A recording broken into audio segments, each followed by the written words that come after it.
Bottom of the duck ಬಂದಿರುವಂತಹದ್ದು ನಿಮಗೆ queen of cups ಬಂದಿದೆ. ನಿಮ್ಮ ಲವ್ ಲೈಫಿನ ವಿಚಾರವಾಗಿ ಬಹಳ ಕೇರಿಂಗ್ ಅನ್ನ ಮಾಡ್ತಾ ಇರುವಂತಹದ್ದು, ಅದ್ರ ಬಗ್ಗೆನೇ ನೀವು ಯೋಚನೆಯನ್ನ ಮಾಡ್ತಾ ಇರುವಂತಹದ್ದು, ಒಂದು ಸ್ಟೇಬಲ್ ರಿಲೇಶನ್ಶಿಪ್ ಅನ್ನ ಉಳಿಸ್ಕೋಬೇಕು ಅನ್ನುವಂತಹ ಆಲೋಚನೆಯನ್ನ ಮಾಡ್ತಾ ಇರುವಂತಹದ್ದು ರೆಪ್ರೆಸೆಂಟ್ ಆಗ್ತಾ ಇದೆ. ಪಾಸ್ಟಿನ ಬಗ್ಗೆ ಹೇಳೋದಾದ್ರೆ ಎಲ್ಲವೂ ಚೆನ್ನಾಗಿಯೇ ಇತ್ತು. ಫುಲ್ ಕಾರ್ಡ್ ರೆಪ್ರೆಸೆಂಟ್ ಆಗ್ತಾ ಇದೆ ಅಂದ್ರೆ ಜಾಯ್ಫುಲ್ ಆಗಿತ್ತು, ಚೆನ್ನಾಗೇ ಮಾತಾಡ್ತಾ ಇದ್ರಿ, ಖುಷಿಯಾಗಿದ್ರಿ, ಖುಷಿಯಾಗಿ ಓಡಾಡೋದು ಎಲ್ಲವನ್ನೂ ಕೂಡ ನೀವು ಮಾಡಿರುವಂತಹದ್ದು ರೆಪ್ರೆಸೆಂಟ್ ಆಗ್ತಾ ಇದೆ. ಆದ್ರೆ ನೀವು ಯಾವಾಗ ಸೀರಿಯಸ್ ಆಗಿ ಕಮಿಟ್ಮೆಂಟ್ ಅನ್ನ ಕೇಳೋದಕ್ಕೆ ಶುರು ಮಾಡ್ತಿರೋ, ಅಥವಾ ನೀವ್ ಯಾವಾಗ ಸ್ವಲ್ಪ ಚೇಂಜಸ್ ಗಳನ್ನ ಮಾಡ್ಕೋ ಅಂತ ಹೇಳೋದಕ್ಕೆ ಶುರು ಮಾಡ್ತಿರೋ, ಅಥವಾ ನೀವು ಸ್ಪಷ್ಟವಾಗಿ ನಿಮ್ಮ ಲವ್ ಲೈಫಿನ ವಿಚಾರವಾಗಿ ಹೀಗೆ ಇರಬೇಕು ಅಂತ ಯಾವಾಗ ಒಂದು ಗಡಿಗಳನ್ನ ಹಾಕೋಕೆ ಶುರು ಮಾಡ್ತಿರೋ, ಆಗ ನಿಮ್ಮ ಲವ್ ಲೈಫಿನ ವಿಚಾರದಲ್ಲಿ ಫೀಲಿಂಗ್ಗಳು ಲೆಫ್ಟ್ ಔಟ್ ಆಗುವಂತ ಸಾಧ್ಯತೆಗಳು ಇದ್ದಿರುವಂತಹದ್ದು ನಿಮ್ಮ ಪಾಸ್ಟಿನಲ್ಲಿ ರೆಪ್ರೆಸೆಂಟ್ ಆಗ್ತದೆ. ನೀವೇನಾದ್ರೂ ಹಾಗಿರ್ಬೇಕು ಹೀಗಿರ್ಬೇಕು ಅಂತ ಏನಾದ್ರೂ ನೀವು ಅವ್ರಿಗೆ ಹೇಳಿದ್ರೆ ಅವರು ನಿಮ್ಮಿಂದ ಸ್ವಲ್ಪ ಸ್ವಲ್ಪ ದೂರ ಹೋಗಿರುವಂತಹದ್ದು ರೆಪ್ರೆಸೆಂಟ್ ಆಗ್ತಾ ಇದೆ. ಯಾಕಂದ್ರೆ ನೀವು ಖುಷಿಯಾಗಿರ್ಬೇಕು, ಸಂತೋಷ ಆಗಿರ್ಬೇಕು ಅಷ್ಟನ್ನ ಮಾತ್ರನೇ ಅವರು ಎಕ್ಸ್ಪೆಕ್ಟ್ ಅನ್ನ ಮಾಡುವಂತಹದ್ದು. ಈಗ ಸದ್ಯದ ಮಟ್ಟಿಗೆ ಅವರು ನಿಮ್ಗೆ ಯಾವುದೇ ರೀತಿಯ ಸೀರಿಯಸ್ ಕಮಿಟ್ಮೆಂಟ್ಗೆ ಒಳಗಾಗುವಂತ ಸಾಧ್ಯತೆಗಳು ಯಾವುದು ಇದ್ದಿರೋ ಮಟ್ಟಿಗೆ ನಿಮ್ಮ ಪಾಸ್ಟ್ ನಲ್ಲಿ ರೆಪ್ರೆಸೆಂಟ್ ಆಗ್ತಾ ಇಲ್ಲ. ಈ ಪರ್ಸನ್ ಏನು ಈ 4 ಕಾರ್ಡ್ ಬಂದಿದೆಯೋ, ಈ ಪರ್ಸನ್ ಸೀರಿಯಸ್ ಕಮಿಟ್ಮೆಂಟ್ ಗೆ ಸಿಗುವಂತಹ ಸಾಧ್ಯತೆಗಳು ಇದ್ದಿರೋ ಮಟ್ಟಿಗೆ ನಿಮ್ಮ ಪಾಸ್ಟ್ ನಲ್ಲಿ ಕಾಣಿಸ್ತಾ ಇಲ್ಲ. ಆಗ ಅವರಿಗೆ ಫೀಲಿಂಗ್ ಲೆಫ್ಟ್ ಔಟ್ ಆಗಿರುವಂತಹದ್ದು, ಅವರು ಸ್ವಲ್ಪ ಸ್ವಲ್ಪ ಚೇಂಜ್ ಆಗಿ ನಿಮ್ಮಿಂದ ದೂರ ಹೋಗಿರುವಂತಹದ್ದು ಈ ಕಾರ್ಡಿನಲ್ಲಿ ರೆಪ್ರೆಸೆಂಟ್ ಆಗ್ತಾ ಇದೆ. ಅಟ್ ದ ಪ್ರೆಸೆಂಟ್ ನಲ್ಲಿ ನಿಮಗೆ ಬಂದಿರುವಂತಹ ಕಾರ್ಡ್ ಏನು, ವೀಲ್ ಆಫ್ ಫಾರ್ಚೂನ್. ಬದಲಾವಣೆಯ ಮಾರ್ಗವನ್ನ ನೀವು ಹಿಡಿಬೇಕು, ಅಂದ್ರೆ ಬದಲಾವಣೆ ಆಗ್ಬೇಕು. ನೀವು ಅವರು ಸೀರಿಯಸ್ ಕಮಿಟ್ಮೆಂಟ್ ಅನ್ನ ಕೇಳಿದಾಗ ಅವರು ನಿಮ್ಮಿಂದ ದೂರ ಹೋಗಿದ್ದಾರೆ ಅಂದ್ರೆ ನೀವೇನ್ ಮಾಡ್ಬೇಕು, ಅಟ್ ದ ಪ್ರೆಸೆಂಟ್ ನಲ್ಲಿ ಬದಲಾವಣೆಯ ಮಾರ್ಗವನ್ನ ಹಿಡಿಬೇಕು. ಬದಲಾವಣೆಯ ಮಾರ್ಗವನ್ನ ಮಾಡ್ಕೊಳಕ್ಕೆ ಹೋಗ್ತೀರಾ, ಆದ್ರೆ ನಿಮ್ ಕೈಲಿ ಆಗ್ತಾ ಇಲ್ಲ. ಯಾಕಂದ್ರೆ ವೀಲ್ ಆಫ್ ಫಾರ್ಚೂನಿನ ಕ್ಲಾರಿಫಿಕೇಶನ್ ಕಾರ್ಡ್ ಬಂದಿರುವಂತಹದ್ದು ಯಾವುದು, ಡೆವಿಲ್ ಕಾರ್ಡ್ ರೆಪ್ರೆಸೆಂಟ್ ಆಗ್ತಾ ಇದೆ. ಡೆವಿಲ್ ಕಾರ್ಡ್ ಏನನ್ನ ರೆಪ್ರೆಸೆಂಟ್ ಮಾಡುತ್ತೆ, ಅಡಿಕ್ಷನ್ ಅನ್ನ ರೆಪ್ರೆಸೆಂಟ್ ಮಾಡುತ್ತೆ. ಯಾವಾಗ್ಲೂ ಅವರ ಬಗ್ಗೆನೇ ಯೋಚನೆ ಮಾಡ್ತಾ ಇರೋದು, ಅದ್ರ ಬಗ್ಗೆನೇ ಥಿಂಕ್ ಮಾಡ್ತಾ ಇರೋದು. ಸ್ವಲ್ಪ ಬದಲಾವಣೆ ಮಾಡ್ಕೊಳಕ್ ಹೋಗ್ತೀರಾ, ಮತ್ತೆ ಪುನಃ ವಾಪಸ್ ಹಿಂದಕ್ಕೆ ಬರ್ತೀರಾ, ಮತ್ತೆ ಆಲೋಚನೆಯನ್ನ ಮಾಡೋಕೆ ಶುರು ಮಾಡ್ತೀರಾ. ಆ ಕಾರಣವಾಗಿಯೇ ನಿಮ್ಗೆ ನೋವುಗಳು ಆಗ್ತಾ ಇರುವಂತದ್ದು ಅಟ್ ಪ್ರೆಸೆಂಟಿನಲ್ಲೂ. ನೀವು ಬದಲಾವಣೆ ಆಗೋಕೆ ಹೋಗ್ತೀರಾ, ಎಲ್ಲಿ ಬದಲಾವಣೆ ಆಗ್ತಾ ಇದ್ದೀರಾ, ಎಲ್ಲಿ ಚೇಂಜಸ್ ಆಗ್ತಾ ಇದ್ದೀರಾ, ನೀವು ಆಗ್ತಾ ಇಲ್ಲ. ಯಾಕೆ ಹೇಳಿ, ನಿಮ್ಮಲ್ಲಿ ಅಡಿಕ್ಷನ್ ಗಳು ರೆಪ್ರೆಸೆಂಟ್ ಆಗ್ತಾ ಇದೆ. ತುಂಬಾ ಅಡಿಕ್ಷನ್ ಇರೋದ್ರಿಂದ, ನಿಮ್ಮ ಲವ್ ಲೈಫ್ ನ ವಿಚಾರವಾಗಿ ನೀವು ತುಂಬಾ ಅಡಿಕ್ಟ್ ಆಗಿರೋದ್ರಿಂದ ನೀವು ಯಾವುದೇ ರೀತಿಯ ಬದಲಾವಣೆಯನ್ನ ನೀವು ಮಾಡ್ಕೋತಿಲ್ಲ. ನಿಮ್ಮ ಲವ್ ಲೈಫ್ ನ ವಿಚಾರವಾಗಿ ನೀವು ಬದಲಾವಣೆಯನ್ನೇ ಮಾಡ್ಕೋತಾ ಇಲ್ಲ. ಅವ್ರು ಕಮಿಟ್ಮೆಂಟ್ ಕೊಟ್ಟಿಲ್ಲ, ಅವ್ರು ಹೋದ್ರು ಅಂದ್ಮೇಲೆ ನೀವು ಮುಂದೆ ಬರಬೇಕು, ನಿಮ್ಮ ಜೀವನದಲ್ಲಿ ನೀವು ಮುಂದೆ ಮುಂದೆ ಬರಬೇಕು. ಸೊ ನೀವು ಮುಂದೆ ಬರಕ್ ಹೋಗ್ತೀರಾ, ಆದ್ರೆ ಅಲ್ಲೇ ಸ್ಟ್ರಕ್ ಆಗ್ತಾ ಇರುವಂತಹದ್ದು ರೆಪ್ರೆಸೆಂಟ್ ಆಗ್ತಾ ಇದೆ.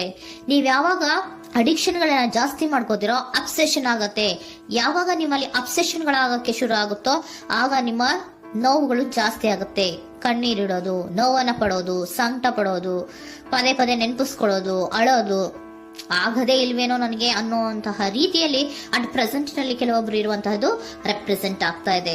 ನೆಕ್ಸ್ಟ್ ಕಾರ್ಡ್ ಬಂದಿರುವಂತಹದ್ದು ಯಾವುದು, ಕ್ವೀನ್ ಆಫ್ ಪೆಂಟಿಕಲ್ಸ್ ಬಂದಿದೆ. ಸೊ ಕ್ವೀನ್ ಆಫ್ ಪೆಂಟಿಕಲ್ ಏನನ್ನ ರೆಪ್ರೆಸೆಂಟ್ ಮಾಡುತ್ತೆ, ನಿಮ್ಮನ್ನ ನೀವು ಗಮನವನ್ನ ಕೊಡಬೇಕು, ನಿಮ್ಮ ಕಡೆಗೆ ನೀವು ಹೆಚ್ಚು ಗಮನವನ್ನ ಕೊಡಬೇಕು.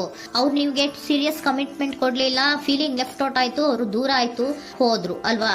ಸೊ ನೀವೇನ್ ಮಾಡ್ಬೇಕು, ನೀವು ನಿಮ್ ಕಡೆಗೆ ಗಮನವನ್ನ ಕೊಡಬೇಕು. ವೀಲ್ ಆಫ್ ಫಾರ್ಚೂನ್ ಅಂದ್ರೆ ಏನು, ನೀವು ಬದಲಾವಣೆಯ ಮಾರ್ಗವನ್ನ ಹಿಡಿಬೇಕು. ಬದಲಾವಣೆಯ ಮಾರ್ಗವನ್ನ ಮಾಡ್ಕೊಳ್ಳೋದಕ್ಕೆ ಹೋದ್ರೂ ಕೂಡ ಮತ್ತೆ ವಾಪಸ್ ಹಿಂದೆ ಬರೋದು, ಮತ್ತೆ ಅಡಿಕ್ಷನ್ ಆಗೋದು, ಮತ್ತೆ ನೆನಪಿಸ್ಕೊಳ್ಳುವಂತಹದ್ದು, ಮತ್ತೆ ನೋವನ್ನ ಪಡುವಂತಹದ್ದು ನಿಮ್ಮಲ್ಲಿ ರೆಪ್ರೆಸೆಂಟ್ ಆಗ್ತಾ ಇದೆ. ನೀವು ಈ ಅಡಿಕ್ಷನ್ ಗಳಿಂದ ನೀವು ಆಚೆ ಬರಬೇಕು ಅಂದ್ರೆ ನಿಮ್ಮನ್ನ ನೀವು ಬ್ಯುಸಿಯಾಗಿ ಇಟ್ಕೋಬೇಕು.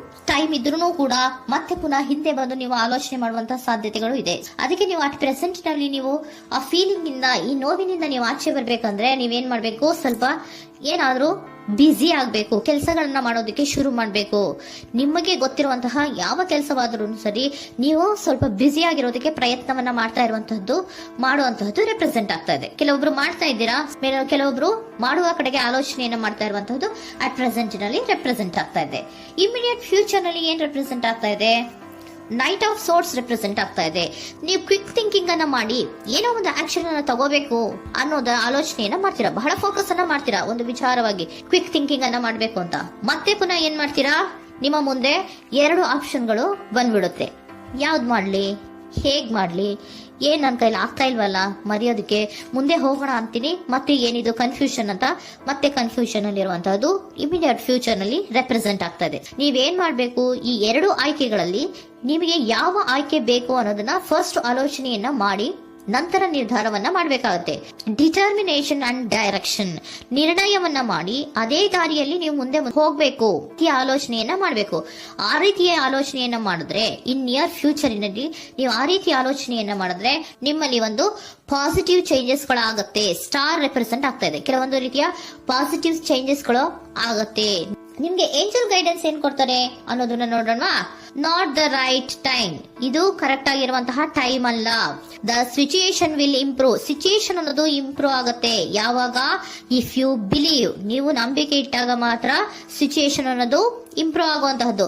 ಏನೀಗ ಬೇಜಾರಿನಿಂದ ಇದ್ದೀರಲ್ಲ, ಈ ನೋವು ಯಾವಾಗ್ಲೂ ಶಾಶ್ವತವಾಗಿ ಇರುವಂತಹದ್ದು ಅಲ್ಲ.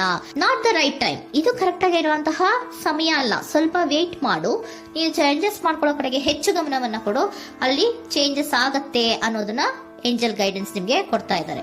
Surrender your full power. Your life is a calling for you to step into your full power rather than playing it small. ನೀವು ಧೈರ್ಯವಾಗಿ ಒಂದು ಹೆಜ್ಜೆಯನ್ನ ಮುಂದಕ್ಕೆ ಇಡಬೇಕು. ಸೊ ಮುಂದೆ ಹೋಗುವಂತಹ ಆಲೋಚನೆಯನ್ನ ಮಾಡಬೇಕು. ಪವರ್ ಇಂದ, ನಿಮ್ಮಲ್ಲಿರುವಂತಹ ಪವರ್ ಅನ್ನ ಯೂಸ್ ಮಾಡ್ಕೊಳ್ಳಿ. ಯಾಕೆ ನನ್ನಲ್ಲಿ ಏನಿಲ್ಲ, ನನ್ನ ಕೈಲಿ ಏನೂ ಆಗಲ್ಲ ಅಂತ ಯಾಕೆ ಕೂತಿದ್ದೀರಾ? ನೀವು ಏನ್ ಮಾಡ್ಬೇಕು, ಬಹಳ ಧೈರ್ಯದಿಂದ ಮುಂದಕ್ಕೆ ಹೋಗಿ ಅನ್ನೋದನ್ನ ನಿಮ್ಗೆ ಸರೆಂಡರ್ ಕಾರ್ಡ್ಗಳು ಕೂಡ ಹೇಳ್ತಾ ಇದ್ದಾರೆ.